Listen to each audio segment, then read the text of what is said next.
Joining me now, Florida Congressman Corey Mills. Congressman, good to see you tonight. So you're there in D.C., you're on Capitol Hill. What is kind of the mood of your colleagues, and kind of how do you see all of this going in the next few hours and days?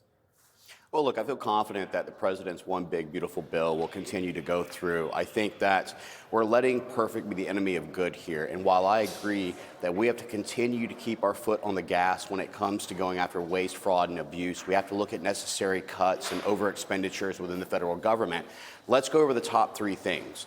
In 2024, we ran on a complete campaign tear that we're going to secure our borders, we're going to help our middle-class workers and companies, and that we're going to strengthen our military. This bill puts $150 billion into our military. This allows us to get Indo-PACOM fight back into the mix. We've seen recruitment go through the roof, as you talked about. We're on a gangbusters, as the Air Force General had pointed out. We're looking at increasing quality of life for the spouses and family members. You're looking at maintaining the tax cut, Charlie, that would keep businesses at a 21% rate as opposed to a 43.4% tax hike. That is crippling for most businesses and would likely lead to a recession. And as you note, our stock market has gone through the roof thanks to the Trump economy.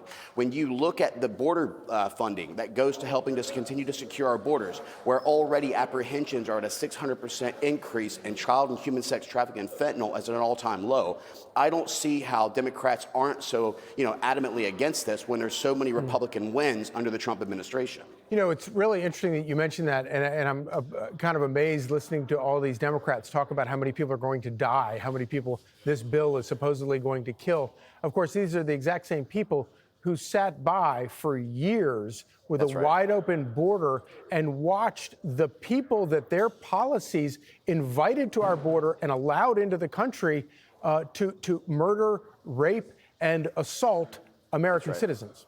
Well, not to mention the fact that they continue to spin this lie that Republicans are eliminating Medicare and Medicaid. Let me be clear. Yep. If you are an able-bodied male or female who can go to work, or you're an illegal alien who is criminally here, then why should you be being paid for by taxpayers on Medicare and Medicaid? This doesn't eliminate those who are in need of these benefits. Look, I was adopted at 9 years old by my grandparents. These are people who relied on Medicare, Medicaid, Social Security.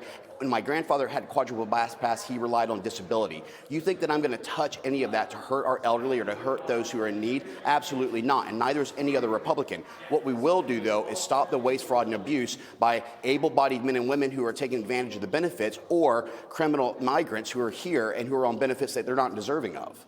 Real quick, do you think that we'll see this get done by the July 4th deadline? I do. I'm positive that the president has given a direct message on how this improves things. Our leaderships continue to support it, and as well as for myself and others who are trying to continue to show all the positive moves that this makes for the American people and for the middle-class workers. Congressman Corey Mills, thank you. Click here to subscribe to the Fox News YouTube page to catch our hottest interviews and most compelling analysis. You won't get it anywhere else.